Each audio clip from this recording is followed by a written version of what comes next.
Konseho sa Dakbayan sa Sugbo, mipadangat og kabalaka sa Majority Floor Leader Konsehal Jocelyn Pisguera sa pagbutang og unom ka poste gikan sa Basilica Menor del Santo Niño paingon sa Plaza Independencia. Lastly, I have already instructed them not to continue putting more of those street lamps that are put in the middle of the road.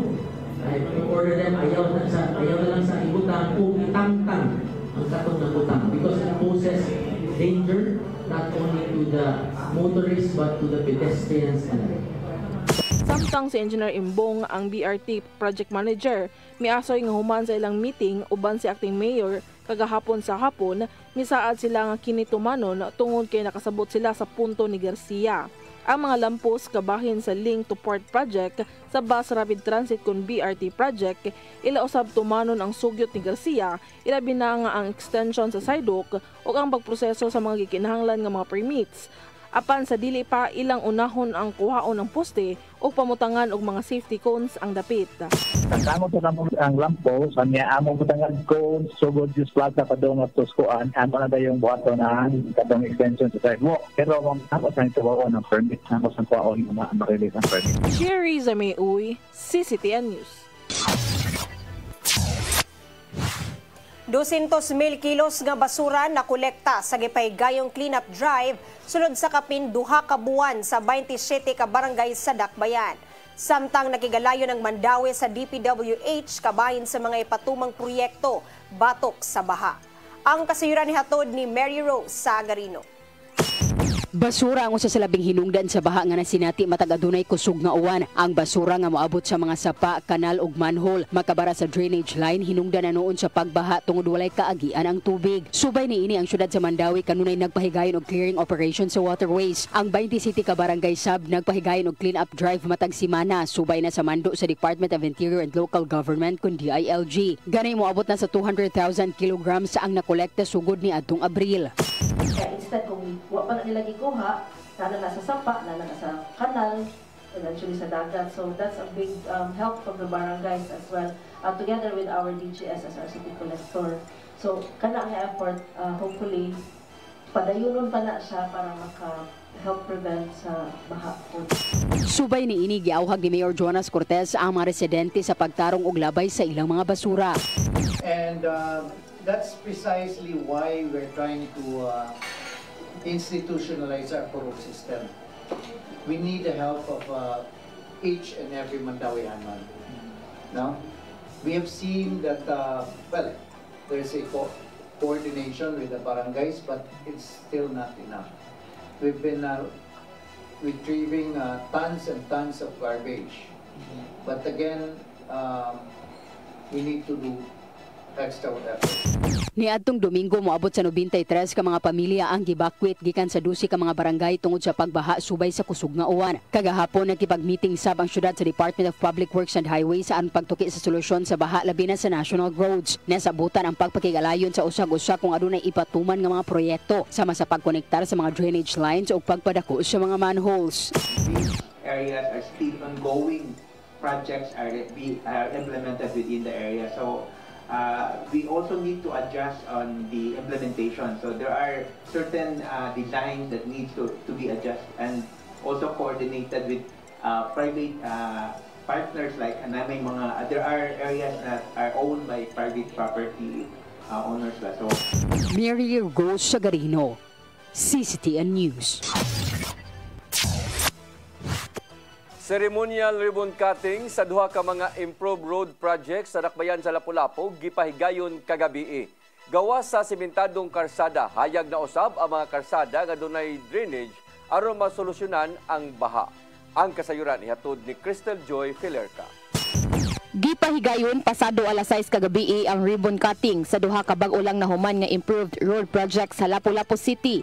Unang giablihan ang Suong Road sa Barangay Bangkal hangtod sa Barangay Mactan ug gisunod ang Fuentes Road nga gikan sa Barangay Pahak hangtod na sa Barangay Agus. Ang maong proyekto adunay 100 million pesos nga budget gikan sa buhatan ni Congresswoman Cindy Chan ug gisugdan kini sa nilabay nga tuig. Gawas sa pagpasemento sa mga karsada aduna na usab kini solar street lights ug solar studs nga mao'y nagpahayag sa tibuok kadalanan. Dugang paniini gibutangan usab kini og drainage facilities. Matod sa kongresista nga kini aron nga malikayan ang pagbaha sa maong mga dapit. So hopefully kani hayag na gyud kaayo no nya wa na say baha na may tabo. Dugang usab ni Congresswoman Chan nga ubay-ubay pa ang mga ongoing drainage projects. Sigun pa ni Mayor Junior Dahong Chan nga giawhag na nila ang mga kontraktor sa pagpadali og human sa maong mga proyekto. Na ilag yung paspasan no paimusla nila kung walay uwan kinanglan ilag yung overtimean ang trabaho kay especially nga it's already rainy season di sila katrabaho kung mag-ulan. So kung walay uwan, we encourage them to work 24/7. Sa giingon pa ni Congresswoman Chan, posibleng mahuman ang maong mga proyekto karong Disyembre o Enero sa tuig 2025. Crystal Joy Filerca, CCTN News. Gihanay na sa Cebu Provincial Government ug Metropolitan Cebu Water District ang dugang pang mga lakang alang sa desiltation sa Mananga River. Gipasubay ni Governor Gwen Garcia ang gidakon sa sapa sa Talisay City alang sa mas daghang supplies sa tubig. Gitahasanang Capitol engineers o contractors nga magbutang og markers aron masuta ang gidakon sa sapa. Pinaagi sa padayong pagkubkob sa mga nangapundong balas ug bunbon sa Mananga River, mas mudaghan pa ang tubig paingon sa haklupan facility sa MCWD. Kini aron usab kalikayan ang dagkong mga baha karong nasinati ang mga kusog nga uwan sa Sugbo sukad sa nakalabayng mga adlaw.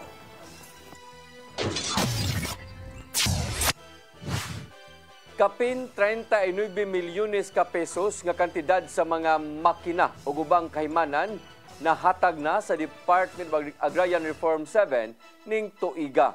Alang kini sa mga mag-uuma nga mapahimo sa agrarian reform sa Central Visayas. Ang kasayuran ihatod ni Gian Navarro. Gitaho sa Department of Agrarian Reform nga mukabat niya to sa 39.4 million pesos nga kandidad sa tabang ang nahatag sa Agrarian Reform beneficiaries ning tuig 2024. Ubos kini sa programang Farm Machineries and Equipment kon FME program diin naglangkob among kantidad sa mga kaymanan sa tamnanan. Mato di DAR 7 Director Leomides Villarreal nga 131 ka mga makinarya ug ekipo ang nahatag ngadto sa 51 ka mga Agrarian Reform Beneficiaries Organizations kun ARBO. Kini aron mas mapaymuslan ngadto sa mga Agrarian Reform Beneficiaries ning tuiga. Dugang pa ni Villarreal nga ang maong kahimanan magamit sa mga mag-uuma subay sa hagit nga kinahanglan advance usab ang teknolohiya sa kaumahan. Ihap mag-electric things. So, pero wala man tayo for the parana, but we have a lot of ideas and we have a lot of programs para masuportahan ang farmers. Sa tuig 2023, mas daghang abag ang gihatag sa DAR ngadto sa mga mag-uuma ubos sa FME diin, dulan 4,000 nini ang nakapahimos. Gipasabot usab ni Villarreal nga ang maong pagpanghatag sa mga bagong kaymanan pinasubay usab sa Climate Resilient Farm Productivity Support Program. Tingwa kini nga mas matabangan ang mga ARBs nga mapalambo pa ang ilang mga gipanag-iyang kayutaan. Kung isgutan ang nahimo nilang lakang taliwa sa epekto sa El Nino, mihatag usab ang DAR 7 og hinabang ngadto sa mga apektadong mag-uuma ubos sa maong resilient program. Kay suma pa niya, andam hino ng ilang ahensya sa paghatag og tabang sa mga mag-uuma taliwa sa isyu sa kalikupan nga nakaapekto sa agriculture sector. So di ba kain ni magkalintian na because we are talking about phenomena. Wabot na siya. Wabot na siya. Bisa kung dili mo na siya paabuton. Wabot na siya manugtog na. Samtang gitrabaho pa sa DAR 7 ang mga farm-to-market road sa rehiyon nga mukabat tanan-tanan og 2.8 billion pesos diin ana sa 170 kilometers ang gilayon. Gian Navarro, CCTN News. Mandawi City Mayor Jonas Cortez mihimakak nga nagkantidad og 44 million pesos ang pagtukod sa clock tower dinha sa Heritage Plaza kilid sa Mandawi City Hall. Ang kasayuran hatod ni Mary Rose Sagarino. Matod ni Mayor Jonas Cortez atol sa Transparency Forum nga ang 44 milyones pesos mao ang pondo sa kinatibuk-an nga beautification sa nagkadayang lugar sa Mandawi. It's not true 44 million. What po kay Bao din sila ng 44 million. In fact, I think the whole kuan sa katong mga open spaces nato sa atong mga kuan, that includes katong gingon ako paara, katong mga flyover. Si City Budget Officer Attorney Giovanni Tianero miingon nga walay nagasto ang syudad sa pagpatukod sa clock tower tungod usa pa man kini ka prototype. Now, as regards that clock tower, I was informed by Attorney Jamal that it is still a prototype, and basically right now what I gasto pa ana, no, and it is going to be a basis later for an offer for certain terms and conditions for a work of art nga nagmahug na nag-base ana niya. So more siya concept or prototype na siya. Pero sa pagkakaroon way gasto what I gasto ana. Wala tay oh yeah, kurente siguro. Di ka lagi na sa amot kinsa kay nag-imagine na ng 44 million. O ilahar gyud ng kuan kanang gilabay lang ang numero aron mura og kuan kanang dako tanaw no. Ang beautification sa Heritage Plaza lakip sa programa sa syudad sa pagpanindot sa public parks, open o green spaces. Matod ni Oakley Yasa nga wala pa natapos ang pagpanindot sa Heritage Plaza. First phase pa kini ug aduna pay mga art installation. Lakip sa mga gikatakdang i-develop sa syudad ang Pahara Park ubos sa Marcelo Fernan Bridge, mga flyover sama sa Barangay Magikay, green corridors kilid sa mga sapa ug uban pa. Sa beautification program ibatuman ang discipline zone, pag-implementar sa mga ordinansa sa syudad sa solid waste, traffic management, choir clearing ug illegal vendors. Mary Rose Sagarino, CCTN News. Musunod, dagang police personnel ipakatap sa billeting area ug sporting event sa palarong pambansa. Kanaguban pa mga balita sa pagbalik sa Sayri 47.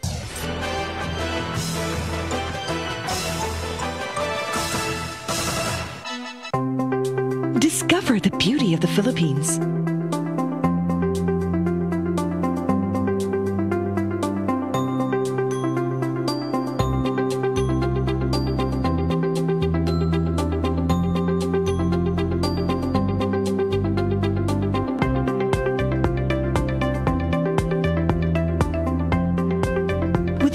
Airlines, the country's flag carrier.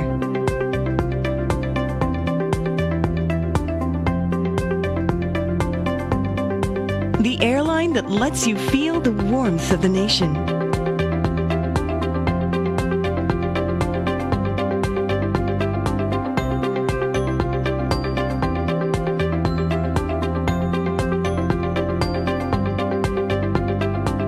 Mabuhay!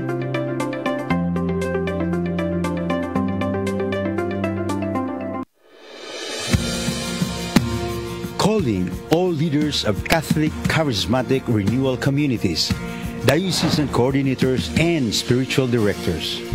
Be equipped, be formed, be informed of the worldwide movement of the Holy Spirit through the first National Charismatic Leaders Conference to be held on July 27 and 28, 2024 at the International Eucharistic Congress Convention Center in Cebu City.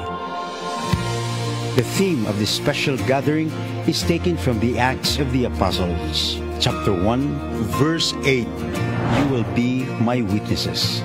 Together, we have a mission to bring people closer to God in our synodal journey.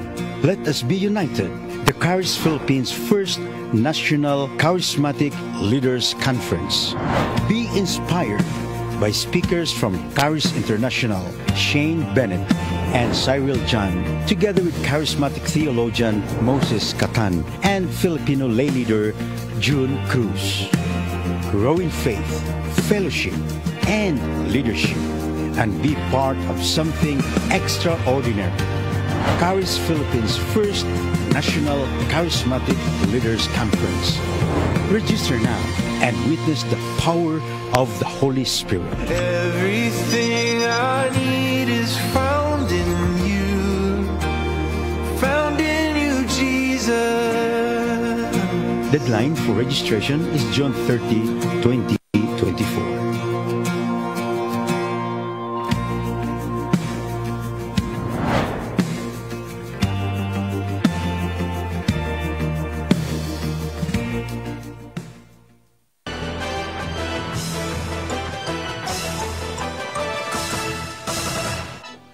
Balik sa atong mga balita, kapulisan sa Dakbayan sa Sugbo mupahugot na sa ilang seguridad ngadto sa mga biliting area nga mupakatap usab og daghan nga mga personnel sa mga sports event sa palarong pambansa. Kani sama na lang sa dugukanan sa mga tao sama sa basketball aron malikayan ang kagubot. Ang kasayuran ihatod ni Arnold Bustamante. Nagparay ng coordinating conference sa kapulisan sa Dakbayan sa Sugbo uban sa mga opisyal sa Cebu City Hall o sa Visayas Command subay sa paghatag sa seguridad sa mga kalihukan sa palarong pambansa sa unang semana sa Hulyo 2024. Mato ni Police Colonel Ireneo Dalugdug, hepe sa Cebu City Police Office, ngailang ipang-ila aga mga sports event nga dugukon sa mga tao nga mga ilang patutukan sa mga police personnel. Ilan nakita nga matag palarong pambansa ang basketball, mga ilabing tanawon sa mga tao. Natungod anay pabutangan niya kinig gadaghan nga mga personnel aron malikayan ang kagubot mugna sa kainit sa duwa unya. Every sports venue no depende sa kuan kay naa mo'y activity or nay dula nga kanabang daghan og tao mananaw labi na kining dulang basketball. Atong gi-adjust pud ang atong deployment butan ta mag-deploy ta og mga napulo ka personnel kay basa niya og nay magrambol. Pero katong mga kuan lang, katong mga dula lang ng mga badminton, tennis, sipak-takraw nga murag dili man kay na siya ginadugok og mga tao. Siguro na lang tayo mga pipila ka personnel nga atong i-deploy. Samtang hugot usab nga seguridad ang ipatuman sa CCPO sa 20 ka mga billeting area nga mo'y puy-an sa mga atleta o mga coaches niini. Matag billeting area doon ay 8 ka mga personnel ang mubantay sulod sa 24 oras, upat sa adlawan ug upat usab sa gabi. Dinulay outsiders nga tugutan nga makasulod. Ang mga atleta o mga delegado hatagan kining electronic access card kay kung nga manggawas ni panahon sa kagabion kinahanglan nga dunay sila mga kauban aron malikayan nga mabiktima sila sa mga kriminal. Para kung halimbawa mugawas ni sila sa ilahang mga billeting quarters, nagkuan gyud magmananghid dito sila dito sa katong duty nga kung asa sila magkuan bago sila magawas kauban nila mga coaching staff naagid sila ikauban or ikaduha kanang naka kuan gyud dito nga naggawas sila. Mula hinon makamonitor ang CCPO nga doon na nangabot ka mga kawatan gikan sa gawas sa Central Visayas apan wala sila mo kumpiyansa nga mahinungdan nga gipaalerto ang tanang intelligence unit sa PNP. Awhag ni Dalugdog sa publiko nga tabangan sila sa pagbantay nga kung adunay kadudahan labing maayo nga motawag dayon sa pulis aron mahatagan dayon nila kini sa pagtagad. Arnold Bustamante, CCTV. Lapu-Lapu City nangandam alang sa duha ka mga kalihukan sa United Nations Tourism Organization ngay pahigayon sa Dakbayan. Subay sa pagpangandam, gipanangtang ang mga tarpaulins ug mga banderitas nga anaa sa highway. Ang kasayuran nihatod ni Crystal Joy Pelerca. Ipahigayon sa Department of Tourism ang United Nations Tourism Events dinhi sa Sugbo karong Hunyo 26 ngadto sa 28 kung diin ang duha ka mga forum ipahigayon sa mga dagkong hotel sa Lapu-Lapu City sa una ug ikatulong adlaw sa maong event. Maong ang Dakbayan sa Lapu-Lapu nangandam para niini. Sa gipahigayon nga meeting sa Technical Working Group sa nilabay nga semana gawas sa traffic management ug emergency preparedness, gituki usab nila ang pagpanindot sa Dakbayan. Usa na niini ang pagpanangtang sa mga tarpaulins ug mga banderita nga anaa sa highway pinanguluhan sa clearing team sa Lapu-Lapu City. Kagahapong adlaw nagpadayon pa ang ilang pagpanangtang sa barangay Punta Inganyo. Samtang kagahapong adlaw usab gipatawag sa pangulo sa clearing team nga si Noli Sernio ang mga manindahay sa mga terminals. Kini aron sa pagpahimangno kanila nga sa kanunay pagpanglimpyo sa ilang mga pwesto. Ilabi na nga adunay mga bisita ang Dakbayan gikan sa laing nasud. Crystal Joy Pelerca, CCTN News. Ordinansahon nga mag-institutionalize sa Sugbo sa kahanas giduso na sa Junta Provincial sa Sugbo. Pinaagi niini mapadali na unya ang paghatag og tabang ngadto sa mga beneficiaries. Ang kasayuran ihatod ni Gian Navarro. Pasado na sa first reading sa Junta Provincial ang ordinansahon aron pag-institutionalize sa Technical Vocational Program nga sugbok kahanas. Sama sa ubang mga programa sa Kapitolyo, nakita sa nangamahan sa ordinansahon nga si Bukal Glenn Anthony Soco nga nagmalampuson kini. Ilabi na nga dagana ang nakapaymos o nakahuman na sa gikuhang TechVoc course sa mga institusyong aprobado sa TESDA. Ang Sugbok-Kahanas program o sa TechVoc program tali sa Kapitolyong TESDA nga matabangan ang mga Sugboanong makakuha og igong skills aron magamit sa panginabuhian. Gawa sa libreng TechVoc course, adunay madawat nga allowance og toolkits ang mga benepisyaryo.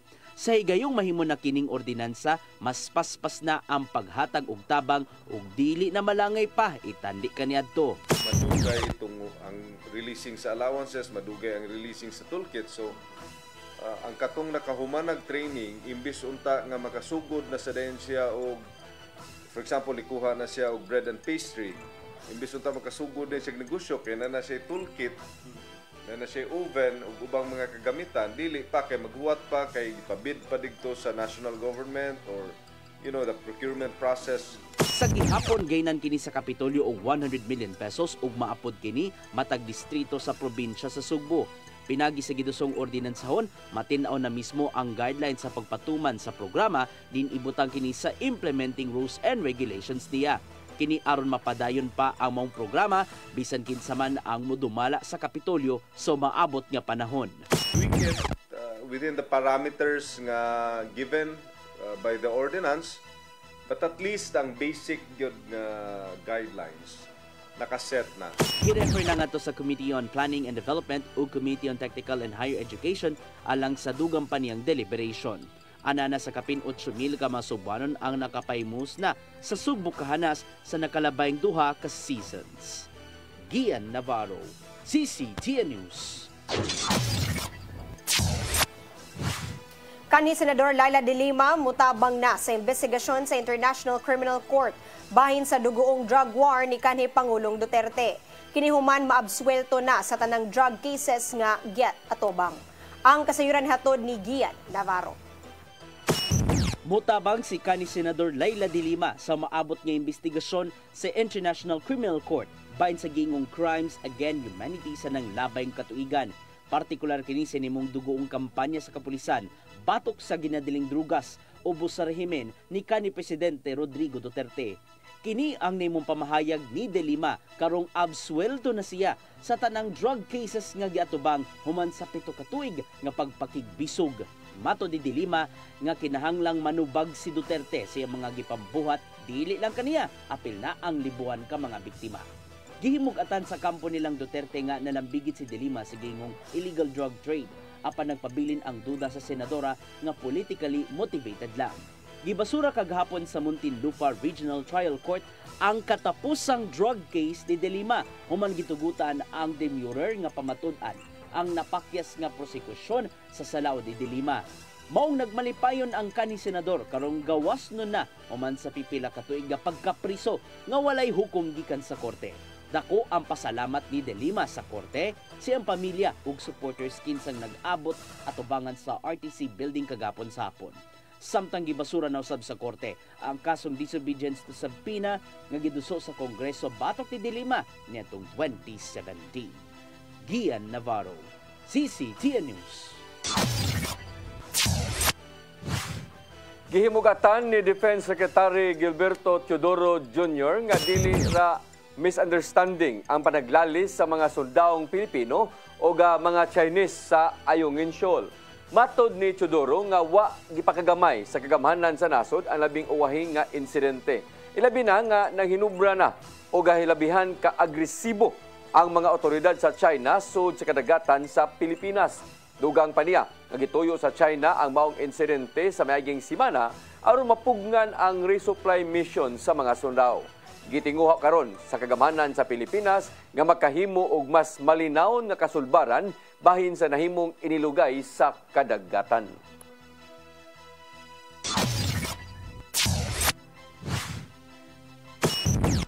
Musunod, duha ka high-value individual sa dakbayan sa Talisay napusasan sa buy-bust operation. Abiyon nga nagbiyahe gikan General Santos nag-emergency landing sa Mactan Airport. Tanang pasahero, luwas. Kanauguban pa mga balita sa magbalik sa Sayri 47.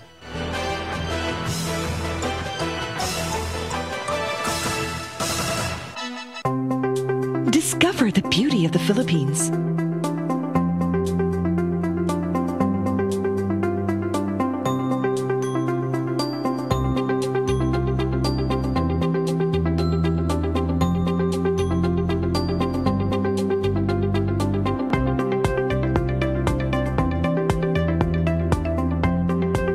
With Philippine Airlines, the country's flag carrier.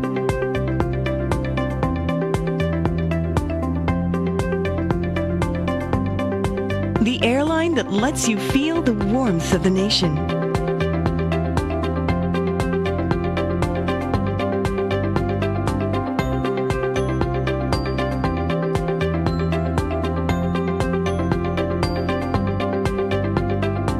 Mabuhay!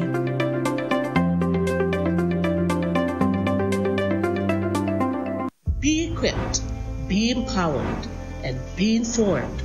Caris Philippines. 2 national events will be held in Cebu City this year. First is the Caris National Leaders Conference, a gathering of spiritual directors, diocesan coordinators, and all leaders of charismatic communities on July 27 and 28, 2024 at the IEC Convention Center. For this first ever gathering of Caris Philippines leaders, Moses Catan and June Cruz will be joined by renowned Caris international speakers Shane Bennett and Cyril John. The event will be hosted by Couples for Christ in Cebu with the theme, You Will Be My Witnesses, Acts chapter 1, verse 8. Registration is now open for the July 27 and 28 Leaders Conference. Come October 4, 5, and 6, another gathering will be held in Cebu City, the first National Caris Conference, which is open to all charismatic communities, realities, and expressions.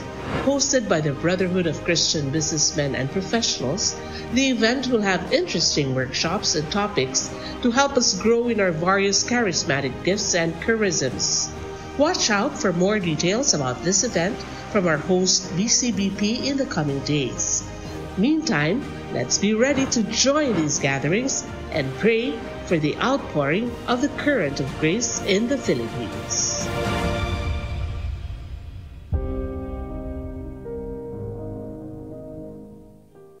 Holy Spirit,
Incorporated offers fiber to the home broadband internet bundled with fiber to the home cable TV connection.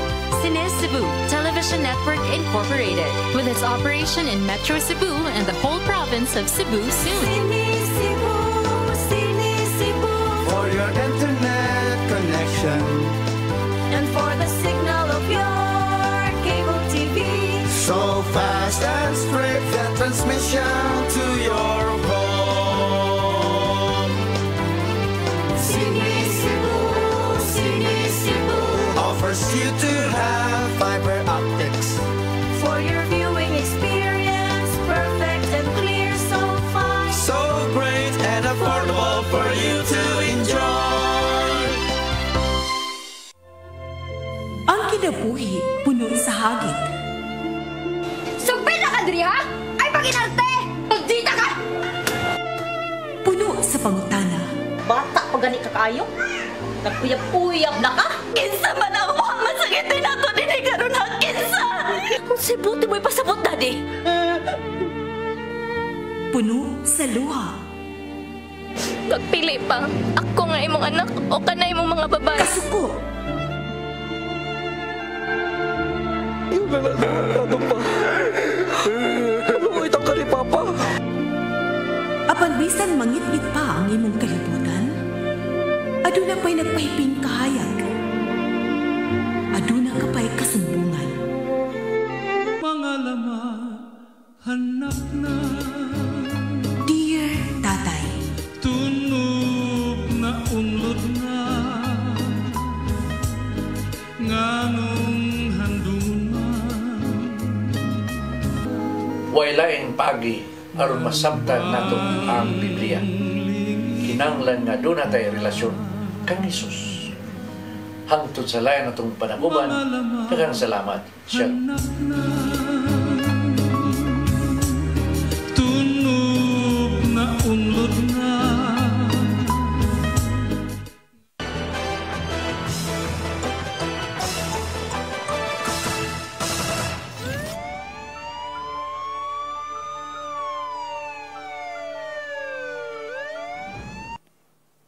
Balik sa ato mga balita, napusasan ang duha ka mga high-value individual sa dakbayan sa Talisay sa gipahigayon nga buy-bust operation sa Purok Alisto, Barangay Tabunok, kaganinang kadlawon.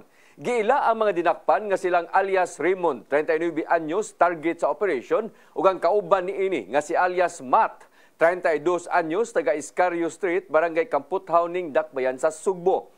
Nasakbit gikan sa mga dinakpan ang mga dagkong putos nga gituho ang shabu nga mukatidad og kapin sa 400,000 ka pesos ingon man kalibre nga 357 nga armas.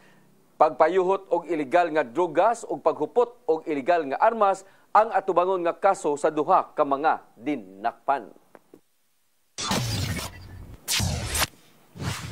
Usa ka balay ang hingpit na ugdaw sa sunog kagabi sa 27 Fulton Street, Malyari Compound, Barangay Apas ning Dakbayan sa Sugbo.